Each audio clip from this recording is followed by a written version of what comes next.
Onyuno ajo Ghana adesema ma emamu nyina ajo emamu akwa abakese emfemra Green TV yenyume nunsia Kaseɛ bo ayato ndin sɛ Green Kaseɛ na ena enyumre ensam no do no a ena yabo ano a yede eba ebesom don hwere ba ko entamidi de efife hene nana amoako jampa na enyumre ensam a yede brown de obeti bi ene sɛ Ghana mampani abedi achira Dr. Alhaji Bawumia etimi akopiemu wowa na ho ena sabio maame abrewa onyemfi eduowotwe mienu sabio atakwa medan a wodem no papa hu ye wose en mobon taso nti wasi edankra mienu ede amamaami se sabio wontumi entram sanso so ena oba ensem ahodo emu a soafo a wo hwe omen eye kwantimpon ehun nsem so de atodwase nyame adom a we be 2022 de na akwan ahodo a ewo bono mantem nyina no eye aban no abomoden atumi aye sanso na birikronam so pani a wono ena wotonkra ewo omemu soafo hwenkrato esem so wura eye kwadwo opon nkroma de atodwase NDC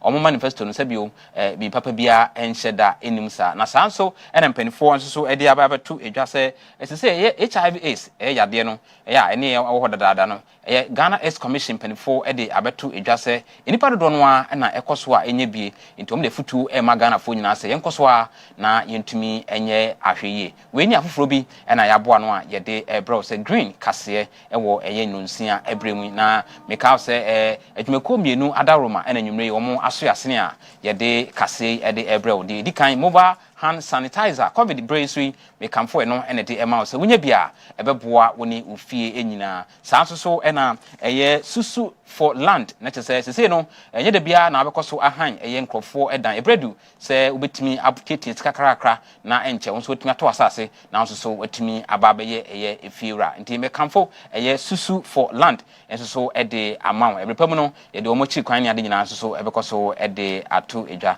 na me ka se stream live ewo Facebook Green TV Ghana eho na onsa enso ebetumi akan yen enso so ewo ho no mo afi enyemre ye ba Kaseɛ no mu na afi yasen mu ede ama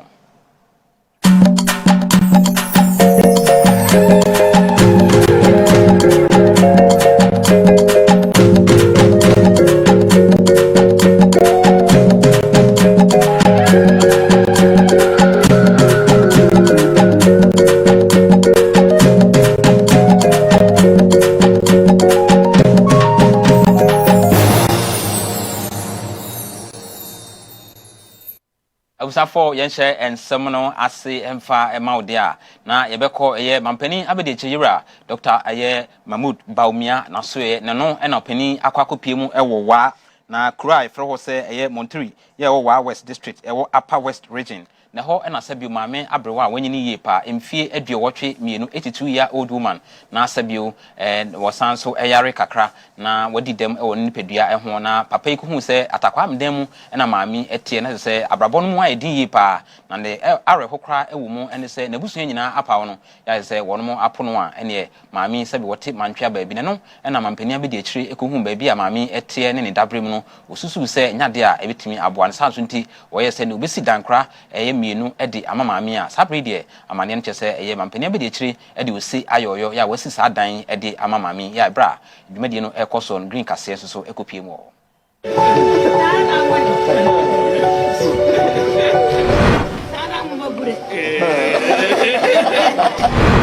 ma bo sianza kukure dunu karatu babo karatu Your Excellency is saying that she never thought of getting these facilities. She's the one that has been rejected and thinking that others were thinking that she would have eaten grass.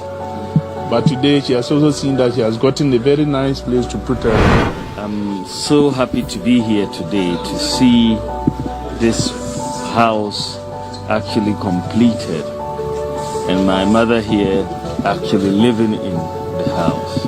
And just to see the smile on her face with her grandchild Ajara, who is here, really brings so much pleasure to my heart, and I'm sure she's also very, very happy. And I think this is how we should, live as people here in Ghana and in the world. We should take care of the very poor and the vulnerable. In her state, she is not able to work, and all of that. But we should also know that cured lepers are not people that should be ostracized, and they are not people that should be abandoned. Cured lepers cannot pass on the leprosy to you. Once they are cured, you know, and so we should not shun them, we should not abandon them. We should take care of them as much as we can. And so we will continue, as I said, she's now part of family to me. So we will continue to make sure she's well looked after, and her grandchildren are also well looked after.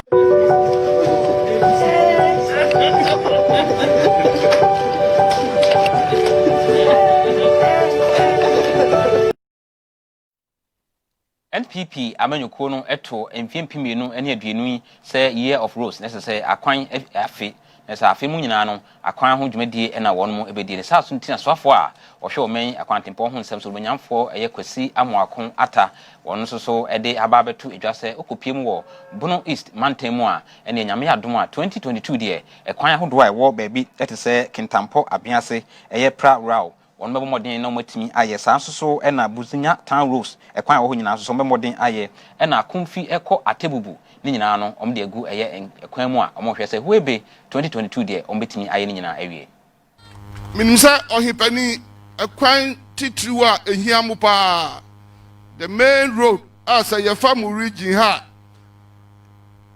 yebekasa yayemu central road atebubu kwame danso kosi kwajo chrome road enso nano ni nyina ye abrofo kwansin oha 100 kilometers ya be ye faso omampani wahu contractor wahye ase the first 35 kilometers contractor no just more construction Ghana ha nyina yeyi 3 best contractors ya okan miensa best contractors miensa okan ono ne yede na betu ha ana from Atebubu to Kwame Danso the omampani ye nhihye bi yes no nko omayeyi akwan bi a ehuhia wo omanyi mu papa akwan bi a ehuhia ba ye wo akwan bi a for some special reasons ehuhia papa esese ye no mrika so na ya to the critical roads mufa ho mahu machines a egu ho ni adwuma oye by November na the first 15 kilometers weeks to 4 weeks from now no na wawie na odikota egu so ehu ye besili no ene ni okire ya na efi ha ekwo enso na no another 35 kilometers ya the same contractor or the 2 gangs ewo ho eye adwuma sami nimo kasai mo amuti krom ha ni ameka munim se no kwasem na meka kire mu or the 2 gangs enso ahye achi na wawie se ya ba de ya sha adwuma bia ase a or project by President Akufo-Addo tamu ya dream ho total ya brofo kwansin ahanu any dunai 214 kilometers ya World Bank project enti ehun sika no nyina ewo ho ne a ede wo ho eye mienu esanse eye World Bank project enti se won ye akwan nyina awie a onwa ebe maintain the road no for the next 5 years ana eno echi no krobia sa ekwan no ebe famu no ye nye no kota keke won enhihye mu no won adi ne frɛ no paving blocks ebe ye the entire length of the town road no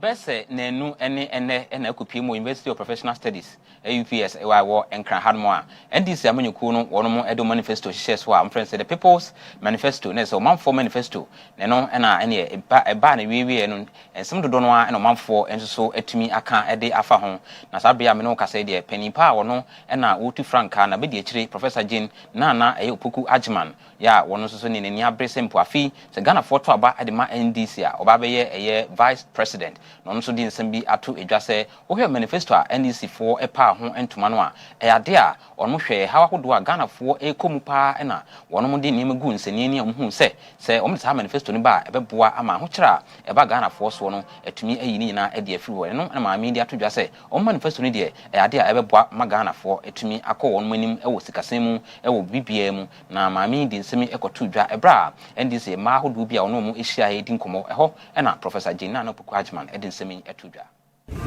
Definitely, we have all followed events. They are our events, so actually we don't follow them. We are part of the event, regardless where we are. And we know where we are at. We know we were blessed to launch our manifesto yesterday. And I think that the wait was worth it. Because when we know it's not, something is not quite the way you want it to be, you don't rush to do it. So I'm very thankful that yesterday happened the way it did. It is a manifesto that has come from all of us. It has something for everyone, and unlike other manifestos that maybe even we have done in the past or others, or that has become the standard for doing a manifesto, this one was different, and the decision was advisedly taken. We just posed the question at the very, very beginning. Who do you do a manifesto for?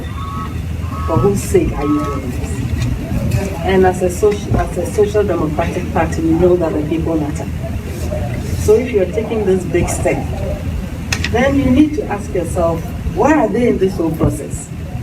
Of course, you can't put all of us in what room will hold us and say that we are doing a people's manifesto, but you can go around. And so the initial process was quite interesting, but then when we were hit by COVID, actually we had to change many of the things and the voices we had heard because the reality had changed drastically. So I thank God yesterday we all heard what has happened, where our emphasis are, where we want to go, and why we need to do that.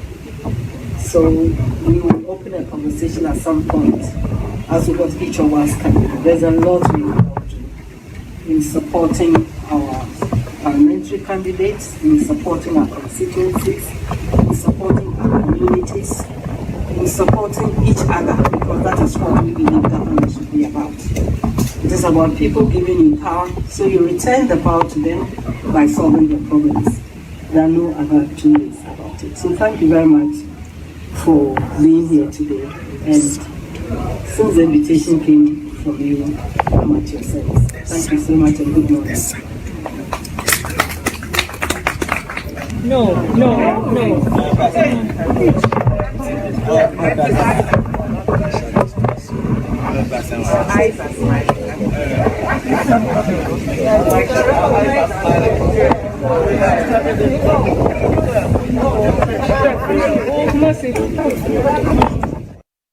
Amani bo so afo no nkruya sanso ye maso jeni edema adehye a ewo eye ofuase ayirebi onumnyamfo kwadwo opon NKRUMAH ede afutu ama Ghanafo enyina se sabio se ayibida wo ho a yenkase mikofa eye nyame ebekere ni nyina mu no chese wo hwe MPP ni NDC a manifesto a eye parties mienu nyina ede aba bontin sabre Ghanafo nyina etimi de egunsani ani ehu de mudu nenso ni nyina mu no otu Ghanafo efo se wo hwe ebra NDC na onomo eti abenwa no eso a sabio wono mu ntimi ama ebi papa bia nti ehu behia 7 December se Ghanafo eko esienimu enimu a omo hwe track record omo hwe de NPP amanyuku no atumi aye na omo hwe de NDC nso so atumi aye na omo de nyina egunsani ani a eno behu se NPP atumi abon homoden asene NDC.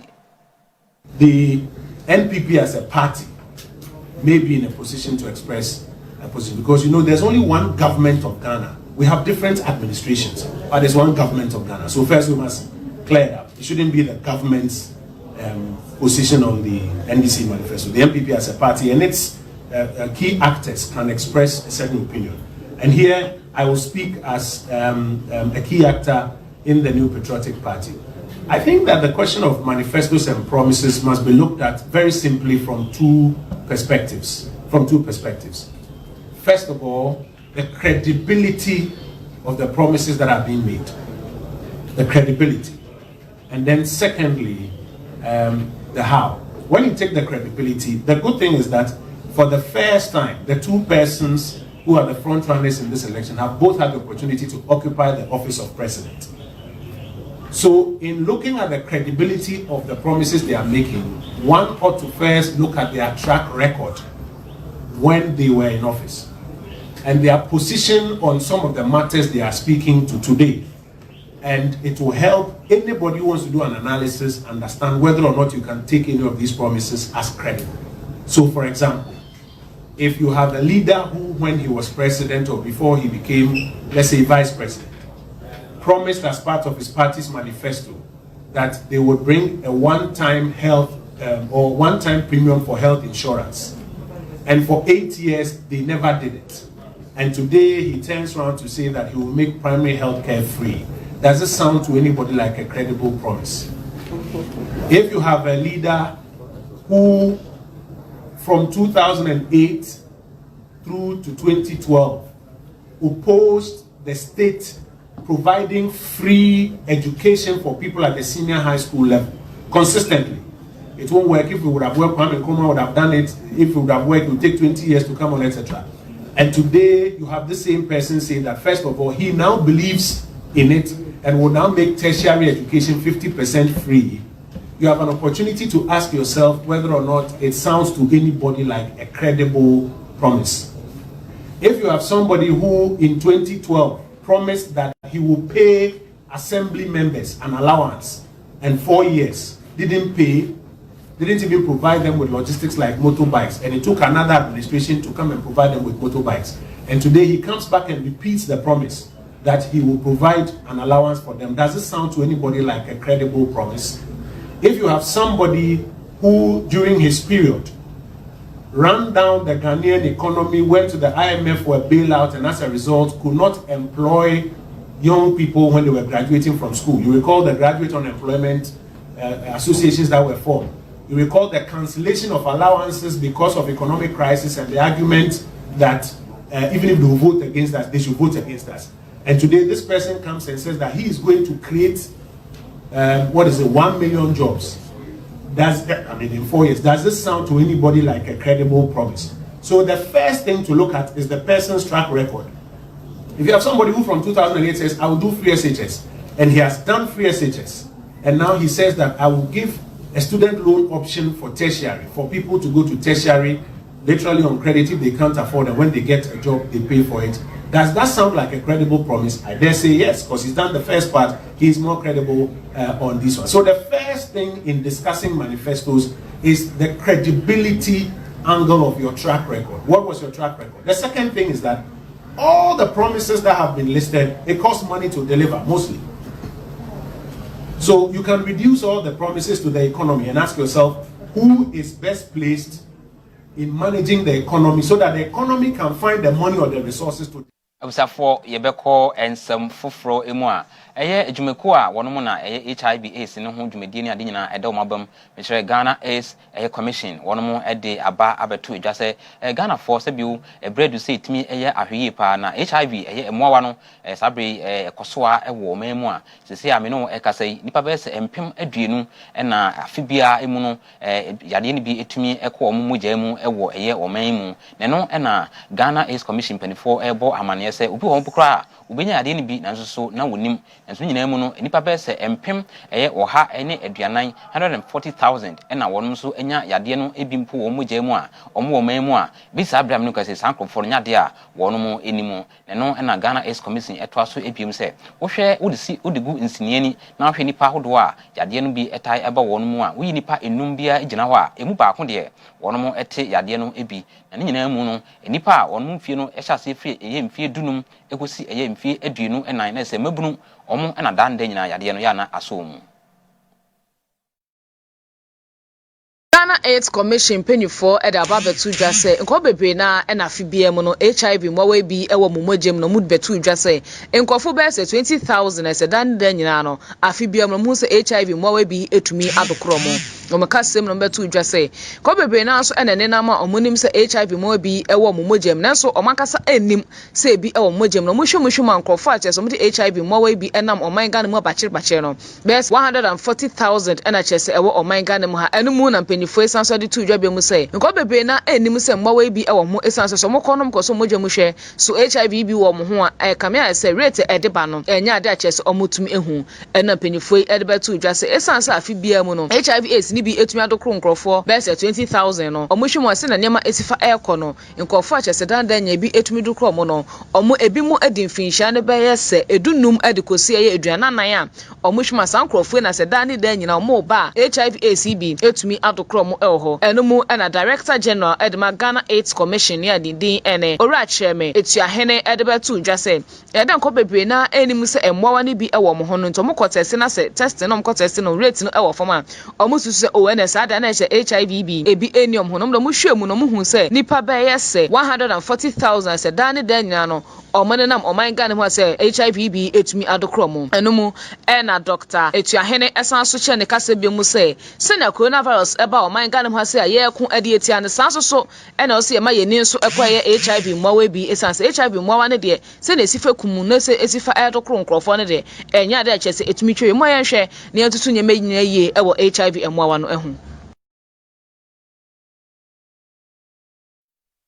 For Iguswa wo apomudi mu ensemu na ebubuo yade ebiruni beka se polio yade no sabre de mpenifo abo amane se eye bibrim ha de nesu ya hyase a ene yetu ase kra e de free ebibrim ha metre Africa ha ne no na sabre de asoye na sempo dwumaku a omen yapomudi hu nsem eda wo mo abam Ghana Health Service wono mo e de abetu idwase nyame adom anche kra wono be hye eye ebubuo yade no se de be ya enkwada mo nyemfie enum no be hase aso wo mo enum se de be ya yade no bi entumi enya wo mo tinkwada bese opepe eye enan ne etiripo enum eye 4.5 million ena wono betimi ahwese mutimi aso manum se de be ya polio yade no ebi kra entumi enkasa emofre na nyina mu no ombekọ omemu mantem maako enwotwe esese mantem yo dunsia ewo omemu no emu nwotwe ena wono mo ebekọ na eye mansi nso be oha eye eduoson eye enkono na 179 district ya ewo omemu ena ombekọ a eye polio dwumadie no ebetimi akoso.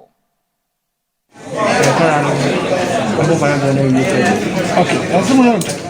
Amantamo. I am young baby, you may be successful. Amantamo, Upper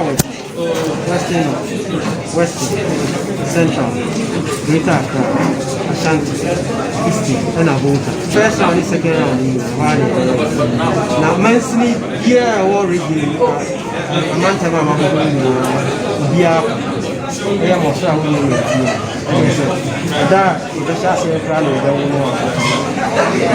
the best round for the same. The Corona Bambo, the Munia, 1917. Yeah, fear pure house for the soul. Yabrewa, the situation, shadow, killer disease, away you see. Yabre, Leper fully to a CFR, the best of for the same. On the map, Pina, upon being a CFR. Any volunteers, almost communities down. I'm a bomb of few, on my best song. Ya tipsy upon the ASF for any volunteers, your car, COVID bambo. If you are more, I have a face mask. And I said, any battery, I got a car. I'm home. Actually, so I'm born and answering and hard. The attitude of more sacrifice, you are more. Yeah, they will play and say, I bet for me, I friend answer the time. Said it. I'm more bank, and more could you do. Okay. The case is for it. So I got 1917. I said, immunization. Yari no do na ye mubi. Me say me ma make a me say. Me are measles. Me chicken pox, me say that time now I bambo here. That's when the dream. And yet, they pass over whom and bambo. I face. Thank you very much. Usafo na yebegyina saa ensemi nso ne akwaji abrafo enkrato abaye ba ensem dodo no ane wo ha enko ba bia twen ye basese a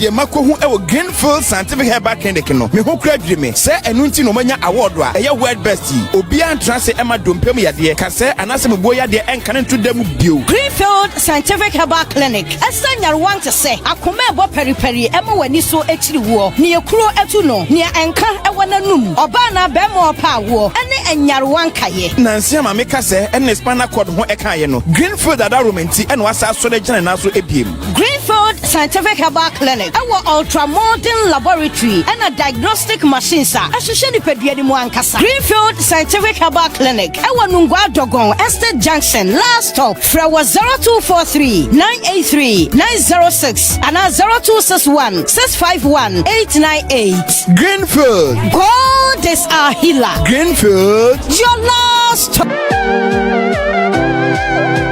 Keep yourself and your whole family safe with mobile disinfectant spray. It contains hypochlorous acid, which makes it safe for everyone, including babies. Eliminate harmful bacteria or viruses on and around you by disinfecting your airspace. Simply spray into the air or use in your hands to keep them clean. When you are with friends, disinfect your airspace.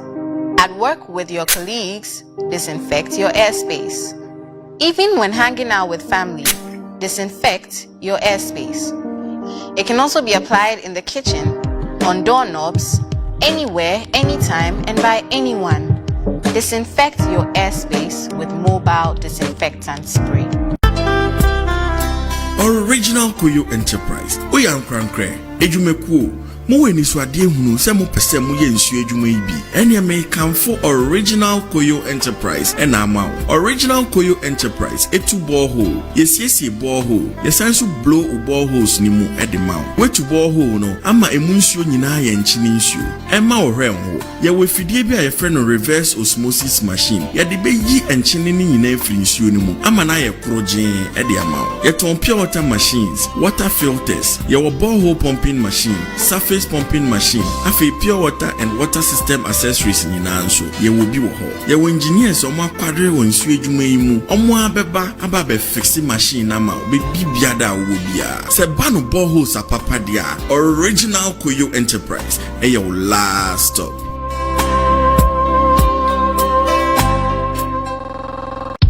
Everybody and I would didie everybody and I would da Unyamre etintin wumpomu eya na doctor fo edi nkitahudie e de fa wapomuden ho eya dane dan na ototo nro basa no wadwen ho hu se edura doctor ni entro emfa ma wo ye no eso e wosunsanso ana enunti na Green TV ahye dwumedie ya yato ne din se wapomuden mu tisei ye na doctor fo ya enimde e wapomuden hu semu ba betna se no ma cheche ne mahodo e de afa ya pomuden ho na ye di akomuden ho komode a obetumi so afre ahye wadwen e de afa ho na bibiara e che wadwen e wapomuden ho no ye no ebetumi akasa no maka ensema hodo a wo hwa ehinta e wapomuden sansa doctor fo akuku dam ya ba beje bre ene omo atwetwe nkomo no omo ba be cheche oni ma bi ene so yare ben na ye kwanko wo so wako ya entimi nko enu nti kame ho obutantim na nabna adepa wo mbe ne doctor for ye ni mode atwetwe nkomo ade afo wapomuden ho na se wo hia me na se wo feme maame nurse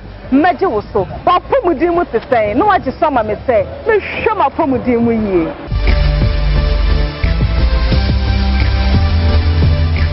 wodi me be ya adwen sɛ empempi ensase ahodo a yeto free amanfo nkyɛn no ɛyɛ na ensɛm ɛwɔ ho empo no wo bɛkɔ no na obi se asase no ɛyɛ ne dia sɛ utieye empo na wonya no asomdwe kwan so a wo bɛhwɛ na nkanchidan a yɛde agusu no enkoye ɛdan ne mposie no enkoye ensem bebre ye ne ensem bebre ntina Green TV edi jumeje sonko a ye friend no is all about your house ebrewo edwada enyume biara no wotwe pepepe kai nehia me kwadwo ansa wusu menema bedwafo a omudi adanse mu etintimai na fo akwa wodi utibeto aye wojo jo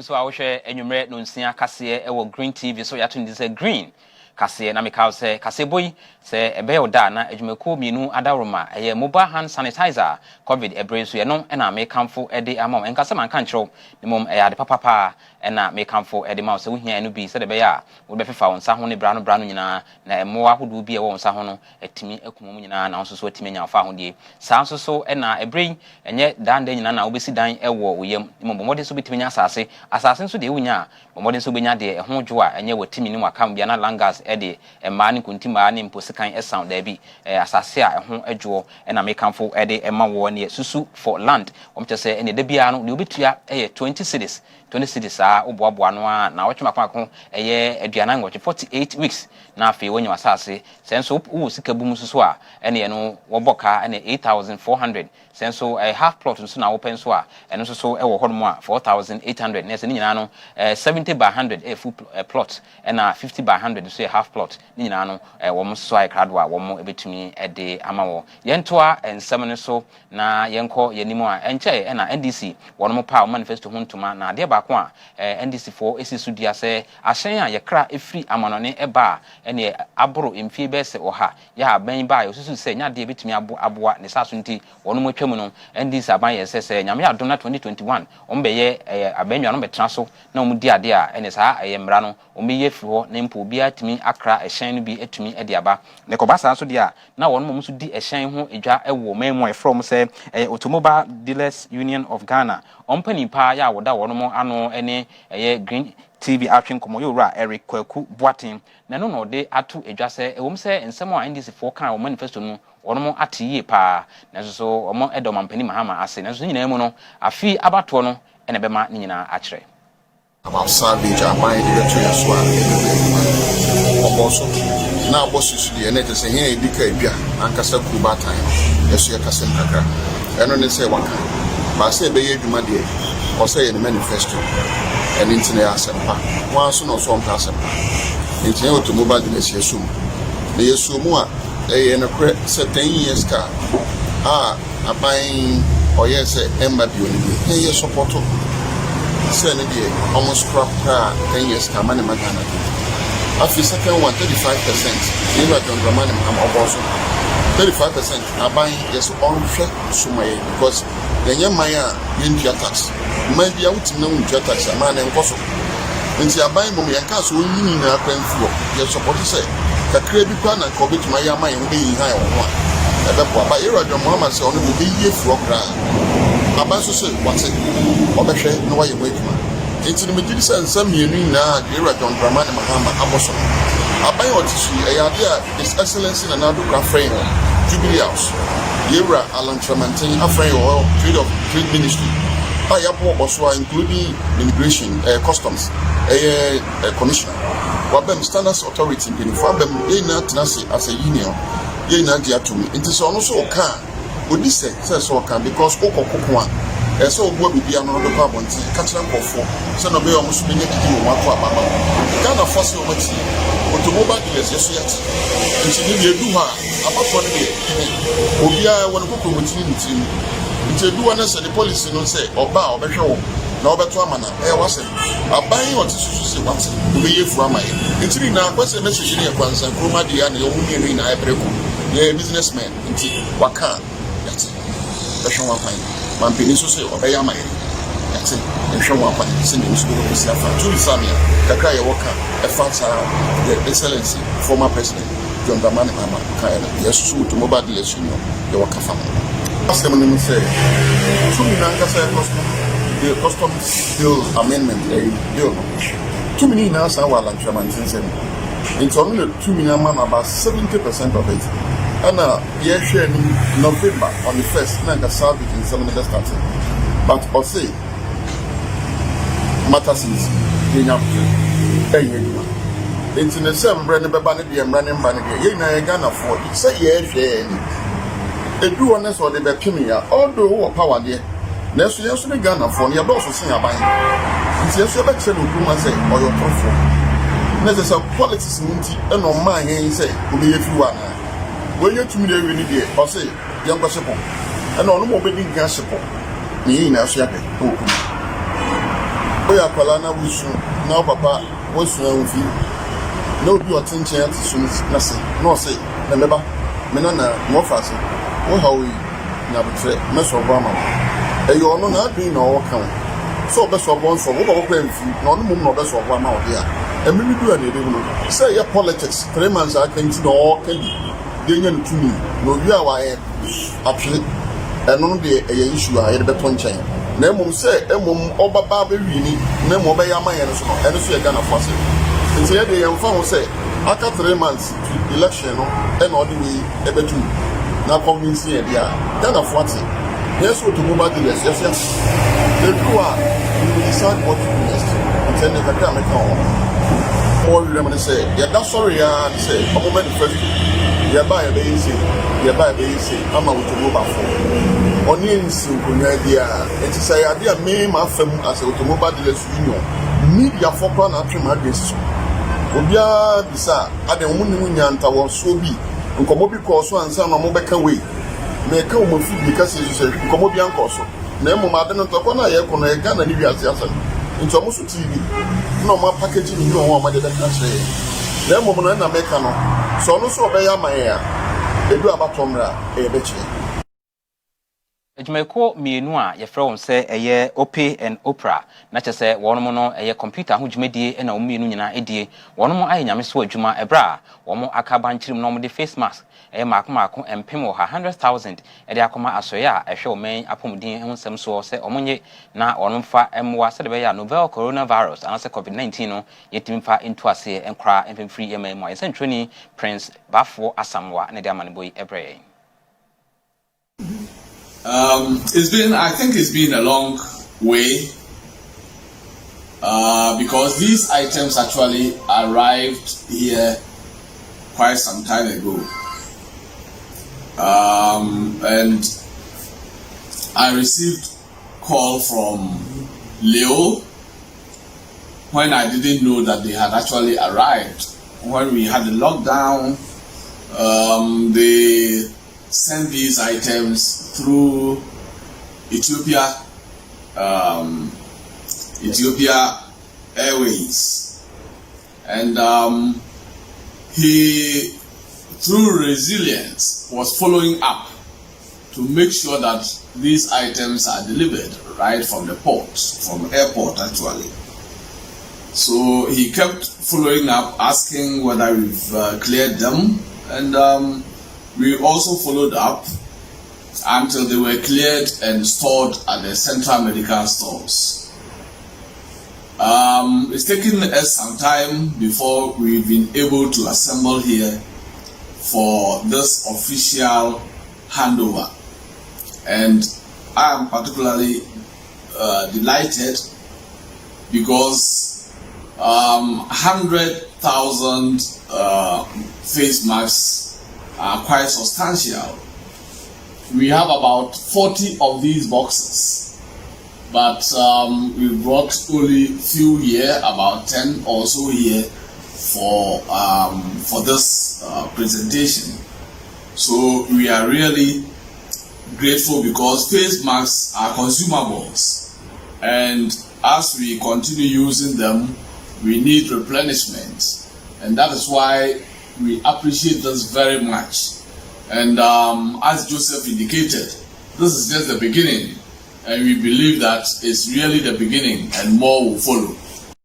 We are grateful as an institution to give me this opportunity to contribute our widow's mind towards the fight of COVID-19. And as Doc rightly put it, COVID is still here. We are not out of it yet. And so as little as we all can, we need to contribute to help towards our collective efforts in fighting to overcome COVID-19. We at OPRA, the leadership of OPRA and OPE, have acknowledged the efforts of the government of Ghana and the people of Ghana in our efforts to overcome this deadly virus that has devastated the whole world, not just our country alone.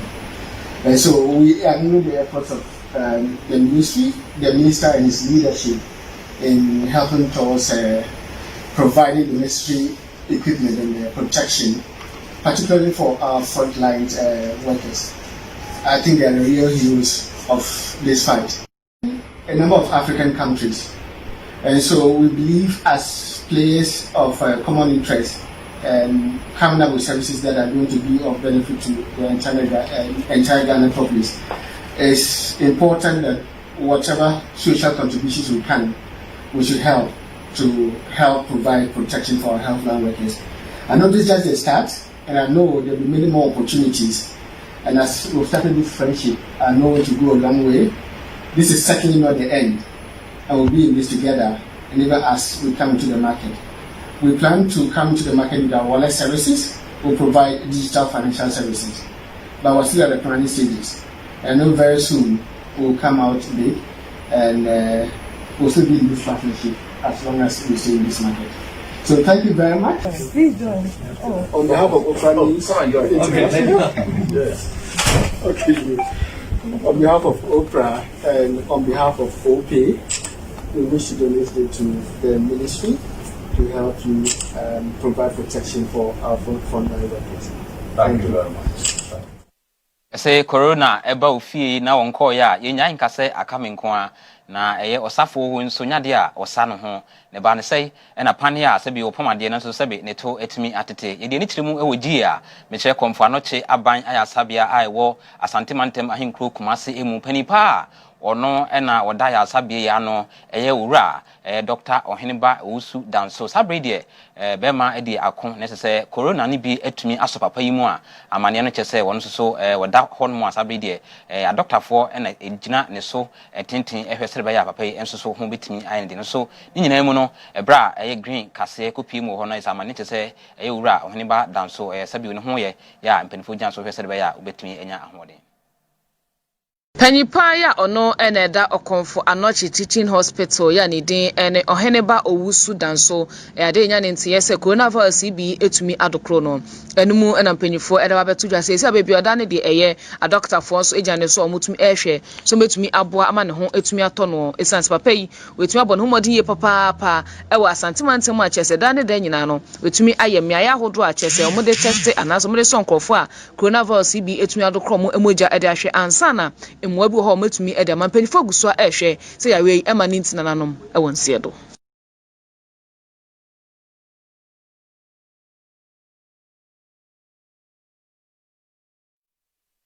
ye free sansem so na yakọ ensem fufuru mu a ura ba ko a ene wabene ewon hwehwemu pa titru edefa eye apomudin eho ensem mu na mu na kache ewo eye amanyosen mu no NDC eho na ofri mekyere ura eye Dr. Thomas Winson wono ena woye eye executive director Adma African Center for Health Policy Research no sanso ye analysis so eka ho na yedwumadi kese a ide ewo fie ha friends o man yi mu enkomo ya yenua eye odame ena wotimi etena punti na dabia eye benada ene ya wada ye de bro ne ho na papa yi betena so no kan se wo hwe se de eye MPP4 etimi brande eye dwumadi ahodo bebri ewo man mu se one district one factory no a ade a enso ni kra wo chese wo hwe a na dwumaku ahodo no a ewo ho ne so MPP ya na wonom ede wonom kala akofa ho se wonom ne baaye omatimi aye wo chese sa ne ma no ade a enye kama kra MPP4 hwe na wo munyai.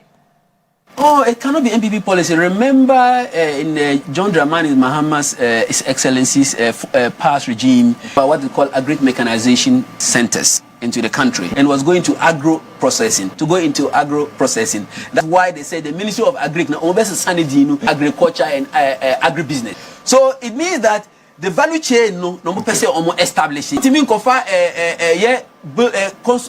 producing a lot of tomatoes. So when the factory was our chrome no, to never call waste. Yes, waste to put a factory there. Brona half. Who person who export it and add value to it? You have to put a factory there to process the cashew, at least for it to be exported. All these things were in the previous manifesto. Remember, it was there. So it is not that Okofa Obini manifesto. He's recycling some of his manifesto promises he made the previous time into the new one. And they are about almost a year. They are almost branded among 4 shops as one district, one factory. Tamale, there's a Motor King factory shop there that was being worked owned by somebody. The person was there since 2009, since I've been in Tamale. I've seen a branding there that one district, one factory. Or more implemented, but is it all the districts? How many districts? How many factories have they so far implemented? Most of the factories that they've mentioned their names, if you take their manifesto, you see that they were already existing factories. Very few. I'm not saying Obimo. Very, very few. My district, Garu, don't have a factory. We don't have a factory. We have just 10 dams, and the dams dry up in the dry season. There's no dam to even allow us to produce, to feed a factory. Boku town, the nearest town to my village is Boku district. There's no single factory there. Zebila, there's nothing in Zebila to show that they put a factory. I don't see anything. So there are one district, one factory. Perhaps it is in district that they know that we don't know. But there are who this factories now are. Recently they talked about these boats and notes, which has been in existence for years. Some judge was saying it the other day. It's true. They've labeled it that one district, one factory. How come? It can be. So, yes, Mahama, on the plans, so identify where you really need. And the people said they need this. He looked at the previous manifesto. And that's what say. Now obey some local industries in the communities, culture, especially agri processing. There already. So say omunina doing say omobeye factories. It is not that one is copying another. Ina doing for about Ghanaians, but who will do it better? It's a we should track records and what better, and who can do what better in future. What we should look at. No, you can't say somebody has copied your manifesto when we are using the same community to survey to do your manifesto. For na sabri yebeko ni akodi agro kakra ewo Kaseɛ no bra yenu abema aye Baba Abdulrahman Kubaja ACC no le agudie e de abre.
Say they are good deal with a member of Green Kaseɛ no so me the Baba Abdulrahman Kubaja with me frame RK for short in term presidential from free the Ghana Football Association Pinufo Kotina says a bibia 2 year on be constructed a new pitch at the Amaye our technical center that was El Prampa and also El Bakusu or Boga and South Technical Center they are not there be follow with dressing room and also floodlight.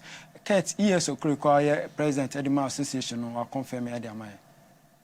I knew there was strong interest and the bid had been accepted. I felt like I was basically a Newcastle player already. I felt I wanted to get it done as soon as possible. And then once I saw that the boys had also basically came. Construct 2 AstroTurf pitches. One here in Pram Pram, especially the pitch that is usually used by Pure Joy. You know it's a bad one. We're going to put AstroTurf on it, dressing room and floodlights. We're going to put again a dressing room and floodlights on the old AstroTurf. Beyond that, we've traveled all the way through the hard-working RFA chairman. We have a 6.5 acre land in Bolgatanga. We're going to put a new AstroTurf on that land. Never really had to twist anybody's arm. I think what happened with Dwight, obviously a couple of weeks ago, put us into a place where nobody wants to be, because you don't want your centre forward who done really well at the back end of the season getting injured. So, you know, in conversations we've had, and I've had with Lee, and primarily was, you know, construct 2 AstroTurf pitches, one here in Pram Pram, especially the pitch that is usually used by Pure Joy. You know it's a bad one. We're going to put AstroTurf on it, dressing room and floodlights. We're going to put again a dressing room and floodlights on the old AstroTurf. Beyond that, we've traveled all the way through the hard-working RFA chairman. We have a 6.5. All right, away from 30 years of Kriku, young former Chelsea and also England superstar and a Chelsea superstar, your friend Michael Essence is here and come on, everybody Chelsea one opportunity to be the assistant coach at the Dutch top flights team on my from Nordjylland.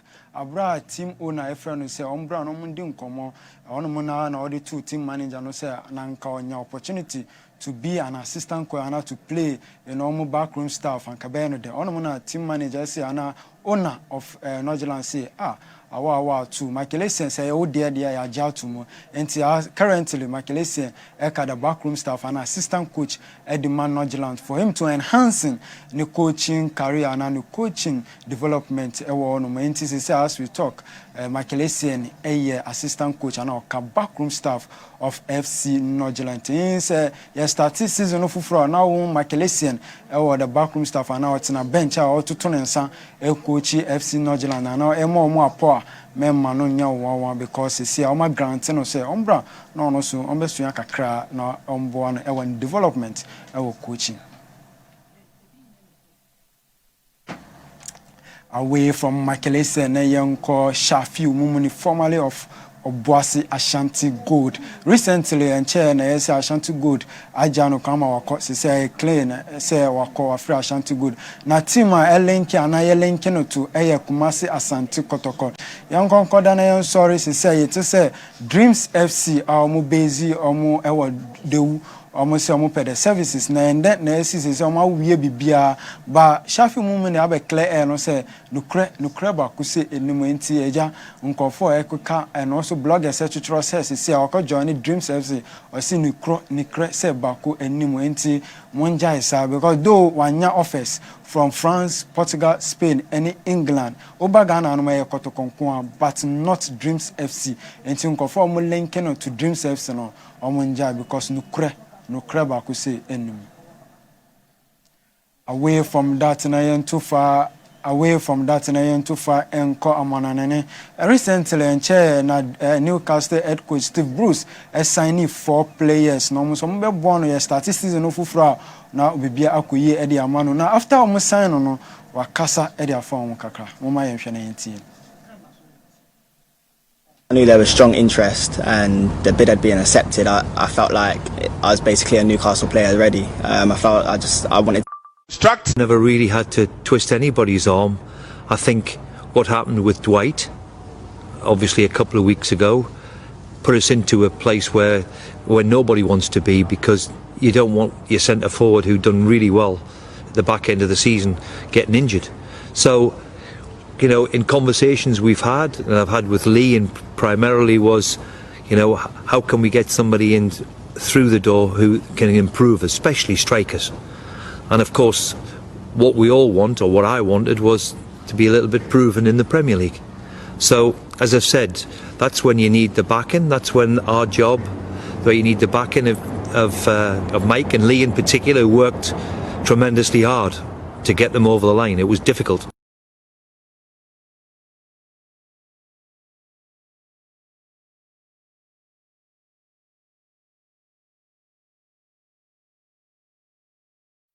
All right, so we are Steve Bruce, formerly of Sunderland, not forgetting Okochi Asamoah Bra Asamoah Bonnie Boy Edema Sunderland, England. As I say, no, the head coach Edema Newcastle United. Kasakakra Edia for almost signing say Boa Newcastle in the new season. I ain't Basu Ewonomo. I don't mind Amre Bema Mikwanamedi and they are good DMC Messi Baba Abdurrahman Kubaja. Ultimate friend Harky. Stay blessed, keep up alive, and enjoy the rest of our program. I'm out. Bye bye.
For now, Abdul Rahman Kubaja and our day a good day some at the brain. Nemum say you too funny a call a Greece a memoir, baby from MORIA. Nina said to cut enough for Sabi woman watcher woman a whole any domina apple goodness. I some say ja to me at a honmo ama any nipa bebre and a to me actually woman or MORIA honma and it's okupi honma is a yara whosem nipa or pound doing I am pim doing 13,000 and one more MORIA hormones and sad breed jatoho amata be on Madampu amanian chese etumi ayedin a ebinum kra afamu enso e de ahwere wo mo enkwa e wo Greece eman mu nesa ya are hosempa na efri Greece na ekọ Afghanistan e nu se e ho de ekwa na se bomb ne niam ahodo na danda nyina na edi ahim e wo ho na amane nte se vice president ya wo Afghanistan ya ne din e de eye AMRULLAH SALEH nyame edi papa hu afofi pa ne nyina ne se ne convoy ene moto edi benkum di nifa ene ne ka teten saso no betia se kutugem bomb etumi akasa ne no na ne se ka o mo pe